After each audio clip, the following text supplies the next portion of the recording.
कवि दर्पण होता है और दर्पण में वही देखता है जो उसे दिखाई देता है। छवि अच्छी है तो अच्छा देखेगा, खराब है तो खराब देखेगा। कवि अपने राजा के लिए, उनके कार्यों को प्रोत्साहित करने के लिए या उनके आलोचना करने के लिए लिखता है, उसी दौर के कवियों का।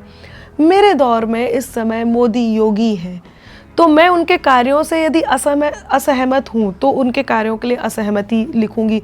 लेकिन यदि मैं ये देख रही हूँ कि वो जो कर रहे हैं वो जनता के हित में है, जनता उन्हें लगातार पसंद कर रही है। पिछले दिनों मेरा एक गीत आया था यूपी में बाबा, वो एक प्रश्न का उत्तर था यूपी में काबा का। तो मेरे गीत का ये असर हुआ कि कई विवादों में घिर कर भी पुनः समर्थन पा गए, सब काबा काबा करते रह गए, बाबा फिर से आ गए।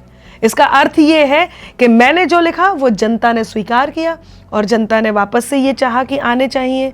और किसी भी नेतृत्व का जो निर्णय है, नेतृत्व के जो काम है, कार्य है, वो समाज को प्रभावित करते हैं और मैं इस समाज का हिस्सा हूँ। मैं वोट डालती हूँ, मुझे पता है कि मुझे किसे चुनना है, तो मैं यदि निष्पक्ष होंगी तो मैं तो सभी को वोट दे के आ जाऊंगी। लेकिन उस समय, जिस समय मुझे अपनी सरकार को चुनना है, उस समय मुझे ये देखना होगा कि मुझे किसे चुनना है। यही मेरे अंदर के विचार भी हैं। अब मैं जो लिख रही हूँ या जो मेरे विचार हैं वो यदि प्रेजेंट सरकार के जैसे उनके कार्यों से मिलते जुलते हैं तो इसमें तो लोगों को ये समझना चाहिए कि अनामिका तो वही बात कह रही है। और यदि मैं सरकारी कवित्री होती तो हर सरकार के लिए लिख रही होती।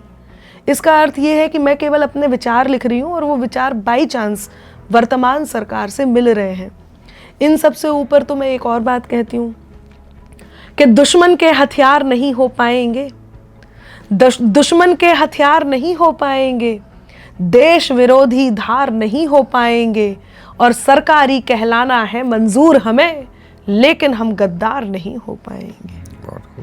तो अनुराग जी, आपकी जो धारणाएं हैं वो जो धारणा सरकार की हैं, जो काम हो रहे हैं उससे मिलती हैं, इसीलिए आप करते हैं। बिल्कुल। तो जो लोग